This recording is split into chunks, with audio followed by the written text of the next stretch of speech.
ಮೆಂಟಲಿಬಿಲಿಟಿಗೆ ಸಂಬಂಧಿಸಿದಂತ ಒಂದು ಸಿಂಪಲ್ ಪ್ರಶ್ನೆ ಇದೆ ನೋಡ್ರಿ. ಈ ಪ್ರಶ್ನೆ ಯಾವ ತರ ಇದೆಯಪ್ಪ ಅಂದ್ರೆ ಸರಳ ಬಡ್ಡಿ ರಿಲೇಟೆಡ್ ಪ್ರಶ್ನೆ. ಈ ಸರಳ ಬಡ್ಡಿ ರಿಲೇಟೆಡ್ ನ ಆಲ್ರೆಡಿ ಚಾಪ್ಟರ್ ಹೇಳಿದೀನಿ, ಅಲ್ಲಿ ನೀವು ಈಸಿಯಾಗಿ ನೋಡ್ಕೋಬಹುದು ಸಿಂಪಲ್ ಟ್ರಿಕ್ಸ್ ಯೂಟ್ಯೂಬ್ ಚಾನಲ್ ಒಳಗಡೆ. ಯಾಕಂದ್ರೆ ಇಲ್ಲಿ ಒಂದು ಪ್ರಶ್ನೆ ಏನ್ ಕೇಳ್ತಾನಪ್ಪ ಅಂದ್ರೆ 5% ಪರ್ಸೆಂಟೇಜ್ ರಂತೆ 1,000 ರೂಪಾಯಿಗಳಿಗೆ 2 ವರ್ಷದಲ್ಲಿ ಆಗುವ ಸರಳ ಬಡ್ಡಿ ಎಷ್ಟು? ಇವೆಲ್ಲ ಏರ್ ಟೈಪ್ ಪ್ರಾಬ್ಲಮ್ಸ್ ಅಂತ ಐತಿ. ಬಹಳ ಸಿಂಪಲ್. ಎಲ್ಲರೂ ನೋಡಿದ ತಕ್ಷಣ ಬೈಲೆಕ್ಕನು ಕೂಡ ಒಂದಿಷ್ಟು ಜನ ಏನ್ ಮಾಡುತ್ತಪ್ಪ ಅಂದ್ರೆ ಆನ್ಸರ್ಸ್ ಹೇಳ್ತಿರ್ತಾರೆ. ಅದ್ರ ಬಿಡಿಸೋದನ್ನ ಯಾವ ತರ ನಾವು ಬಿಡಿಸ್ಕೋಬೇಕು ಅಂತೇಳಿ ನೋಡ್ರಿ. ಇದನ್ನ ಏನ್ ಕಂಡುಹಿಡಿದ ಸರಳ ಬಡ್ಡಿ ಎಷ್ಟು ಅಂದ್ರೆ SI ಕಂಡುಹಿಡಿಯೋದು PTR ಡಿವೈಡೆಡ್ ಬೈ 100 ಸೂತ್ರದ ಹಾಕಿದ್ರು ಮಾಡ್ರಿ, ಅಥವಾ ಇದನ್ನ ಡೈರೆಕ್ಟ್ ಆಗಿ ಯಾವ ತರ ಮಾಡ್ಬೇಕಪ್ಪ ಅಂದ್ರ ಸರ್ ಅಮೌಂಟ್ ಎಷ್ಟೈತಿ ನನ್ನ ಬಲ್ಲಿ 1000 ರೂಪಾಯಿ ಐತಿ. 1000 ರೂಪಾಯಿ ಅಮೌಂಟ್ ಐತಿ. ಎಷ್ಟು ಪರ್ಸೆಂಟೇಜ್ ಅಂತ ಹೇಳ್ಯಾರ ನೋಡ್ರಿ, 5% ಅಂತ ಹೇಳ್ಯಾರ. ಹಾಗಾದ್ರೆ 1000ಕ್ಕೆ 5% ಎಷ್ಟು ಅಂತ ಕಂಡುಹಿಡಿಬೇಕು. 10% ಅಂದ್ರೆ ಎಷ್ಟಪ್ಪ ಅಂದ್ರೆ 100 ರೂಪಾಯಿ. 10% ಅಂದ್ರೆ ಏನು? ಕೊಟ್ಟಂತ ಸಂಖ್ಯೆಗೆ ಒಂದು 0 ಅಂತ ತೆಗೆದ್ರೆ ಅದೇ 10% ಆಗಿರುತ್ತೆ. ಕೇಳಿದಿಲ್ಲ 5%. 10ರ ಅರ್ಧ ಎಷ್ಟಾಯ್ತು? 5 ಅನ್ನೋದಾದ್ರ 100ರ ಅರ್ಧ ಮಾಡ್ಬೇಕು. ನೀವು 100ರ ಅರ್ಧ ಎಷ್ಟಪ್ಪ ಅಂದ್ರೆ 50 ರೂಪಾಯಿ ಆಯ್ತು. ಹಾಗಾದ್ರೆ ಒಂದು ವರ್ಷಕ್ಕೆ ಎಷ್ಟು ರೂಪಾಯಿ ಆಯ್ತಪ್ಪ ಅಂದ್ರೆ 50 ರೂಪಾಯಿ ಆಯ್ತು. ಸರ್ ಅವರು ಎಷ್ಟು ವರ್ಷ ಕೇಳ್ಯಾರ? 2 ವರ್ಷ ಕೇಳ್ಯಾರ. ಹಾಗಾದ್ರೆ 1 ವರ್ಷ ಕೇಳಿದ್ರಪ್ಪ ಅಂದ್ರೆ 2 ವರ್ಷಕ್ಕೆ ಎಷ್ಟಾಗ್ತದಪ್ಪ ಅಂದ್ರೆ 52 100 ರೂಪಾಯಿ ಆಗ್ತದ. ಹಾಗಾದ್ರೆ 2 ವರ್ಷದಲ್ಲಿ ಆಗುವಂತ ಸರಳ ಬಡ್ಡಿ ಎಷ್ಟಪ್ಪ ಅಂದ್ರೆ 100 ರೂಪಾಯಿ. ಇದನ್ನ ಈ ತರ ಅರ್ಥ ಮಾಡ್ಕೊಂಡು ಮಾಡ್ಬೇಕು.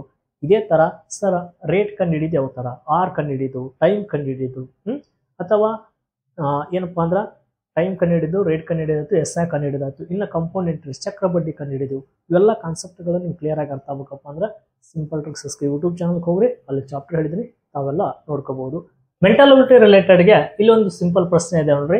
ಈ ತರ ಸಮೀಕರಣ ರಿಲೇಟೆಡ್ ಕೂಡ ಪ್ರಶ್ನೆಗಳನ್ನು ಕೇಳ್ತಿರ್ತಾನೆ. ಪ್ರಶ್ನೆ ಏನಿದೆಪ್ಪ ಅಂದ್ರೆ ಕೆಳಗಿನ ಸಮೀಕರಣ ಸರಿ ಎನಿಸಲು ಯಾವ 2 ಚಿಹ್ನೆಗಳನ್ನ ಪರಸ್ಪರ ಬದಲಾಯಿಸಬೇಕಾಗಿದೆ ಅಂತ ಕ್ವಶನ್ ಅಂತ ಕೊಟ್ಟಿದ್ದಾನೆ.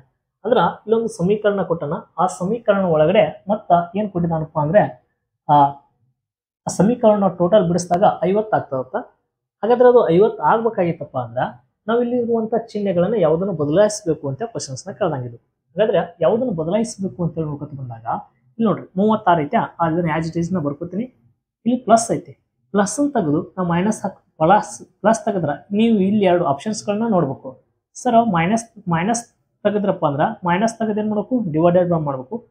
ಡಿವೈಡೆಡ್ ಬೈ ಜಾಗದಲ್ಲಿ ಮೈನಸ್ ನ ಹಾಕ್ಬೇಕು. ಆತರ 1ನೇ ಆಪ್ಷನ್ಸ್ ಹಾಕ್ತಿರೋ ಅಥವಾ 2ನೇ ಆಪ್ಷನ್ಸ್ ಹಾಕ್ತಿರೋ ಅಥವಾ 3ನೇ ಆಪ್ಷನ್ಸ್ ಹಾಕ್ತಿರೋ 4ನೇ ಆಪ್ಷನ್ಸ್ ಹಾಕ್ತಿರೋ ಅಂತೇಳಿ ನೀವು ಚೆಕ್ ಮಾಡ್ಕೋಬೇಕಾಗ್ತದ. ಇಲ್ಲಿ ಒಂದು ಕಾಮನ್ ಸೆನ್ಸ್ ಸರ್ ಇಲ್ಲಿ ಮೈನಸ್ ಐತಿ, ಮೈನಸ್ ಇರೋದೆಲ್ಲ ಇಲ್ಲಿ ಐತಿ, ಅಲ್ಲಿ ತೆಗೆದು ಇಲ್ಲಿ ಡಿವೈಡೆಡ್ ಬೈ ಹಾಕಿನ ಅಂದ್ರೆ 20ನ 3ರಲ್ಲಿ ಭಾಗಕರಣ ಮಾಡಕ್ ಬರಲ್ಲ. ಹೀಗಾಗಿ ಈ ಆಪ್ಷನ್ಸ್ ಆಗಕ್ಕೆ ಸಾಧ್ಯ ಇಲ್ಲ, ತೆಗೆದು ಬಿಡ್ತದೆ. ಸರ್ ಪ್ಲಸ್ ಜಾಗದಲ್ಲಿ ಹೋಗಿ ಏನು ಮಾಡ್ಕೋತ ಮೈನಸ್ ಹಾಕ್ಬೇಕತ್ತ. ಇನ್ನ ಮೈನಸ್ ಇದ್ದ ಜಾಗದಲ್ಲಿ ಏನ್ ಹಾಕ್ಬೇಕತ್ತ? ಪ್ಲಸ್ ಹಾಕ್ಬೇಕತ್ತ. 21 3 ಇದೇನು 23 ಆಗ್ತದ. ಇಲ್ಲಿ ಮೈನಸ್ ಮಾಡಿದಾಗ ಇದು ಜಾಸ್ತಿ ಆಗ್ಬಿಡತ್ತದ. ಹೀಗಾಗಿ ಇದು ಕೂಡ ವರ್ಕೌಟ್ ಆಗಲಿಲ್ಲ. ಹಾಗಾದ್ರೆ ನಾನು ಇಲ್ಲಿ ಇಂಟು ಜಾಗದಲ್ಲಿ ಏನ್ ಹಾಕ್ತೀನಪ್ಪ ಅಂದ್ರೆ ಡಿವೈಡೆಡ್ ಬೈ ಹಾಕ್ತೀನಿ. ಇಂಟು ಜಾಗದಲ್ಲಿ ಡಿವೈಡೆಡ್ ಬೈ ಹಾಕಿನಿ ಅಂದ್ರೆ 5 4 ಅಂದ್ರ 20ನ 5 ಭಾಗಕರ ಮಾಡ್ತದ. ಇದು ಏನೋ ಭಾಗಕರ ಆಗ್ತದ. ಓಕೆ. ಇನ್ನ ಡಿವೈಡೆಡ್ ಬೈ ಜಾಗದಲ್ಲಿ ಇಂಟು ಹಾಕ್ತೀನಿ. ಇಲ್ಲಿ ಇಂಟು ಹಾಕ್ತೀನಿ ಅಂದ್ರೆ 6 3 18. ಓಕೆ ಆಗ್ಬೋದು ಇದು. ಹೀಗಾಗಿ ನಾನು ಚೆಕ್ ಮಾಡಿದಾಗ 36 ಪ್ಲಸ್ ಇದೆ, ಪ್ಲಸ್ ಹಂಗೆ ಇಟ್ಕೊಡ್ರಿ. 6 ಡಿವೈಡೆಡ್ ಬೈ ತೆಗೆದು ಏನು ಹಾಕ್ಬೇಕು? ಇಂಟು ಹಾಕ್ಬೇಕು. ಹಾಗಾದ್ರೆ ಇಂಟು ಹಾಕ್ತೀನಿ. 3 ಇದೆ, ಮೈನಸ್ ಇದೆ, ಮೈನಸ್ 20 ಅಷ್ಟೇ ಇರಲದು. ಇಂಟು ಜಾಗದಲ್ಲಿ ಏನು ಹಾಕ್ಬೇಕು? ಇಂಟು ಜಾಗದಲ್ಲಿ ಡಿವೈಡೆಡ್ ಬೈ ಹಾಕ್ಬೇಕು. ಡಿವೈಡೆಡ್ ಬೈ ಎಷ್ಟಪ್ಪ ಅಂದ್ರೆ 5 ಇಸ್ಕೊಲ್ಟು ಎಷ್ಟಪ್ಪ ಅಂದ್ರೆ 50.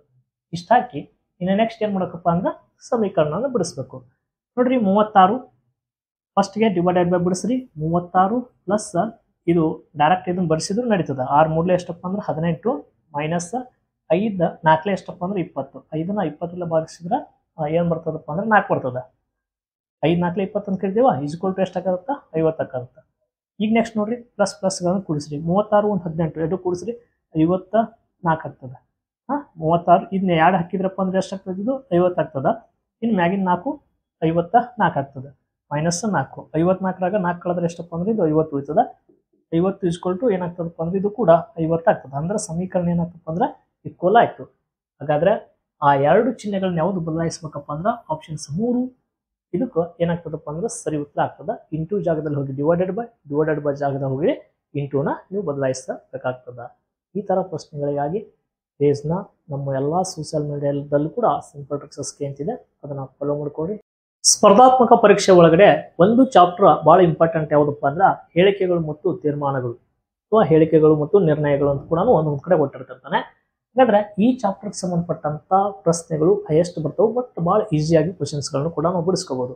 ಹಾಗಾದ್ರೆ ಪ್ರಶ್ನೆ ಯಾವ ತರ ಇದೆ ಅಂತ ಹೇಳಿ ನೋಡ್ರಿ. ಇದನ್ನ ಕೊಟ್ಟಿರುವ ಹೇಳಿಕೆ ಹಾಗೂ ನಿರ್ಣಯಗಳಿಂದ ಎಚ್ಚರಿಕೆಯಿಂದ ಓದಿ ಯಾವ ನಿರ್ಣಯವು ತಾರ್ಕಿಕವಾಗಿ ಹೇಳಿಕೆಗಳನ್ನು ಅನುಸರಿಸುತ್ತದೆ ಎಂದು ತಿಳಿಸ್ರಿ ಅಂತ ಕೊಟ್ಟಿದ್ದಾರೆ. ಇಲ್ಲಿ ಹೇಳಿಕೆಗಳ ಮೇಲೆ ಏನ್ ಹಾಕ್ಬೇಕಪ್ಪ ಅಂದ್ರೆ ಡಯಾಗ್ರಾಮ್ಸ್ ಗಳನ್ನ ಹಾಕಬೇಕು.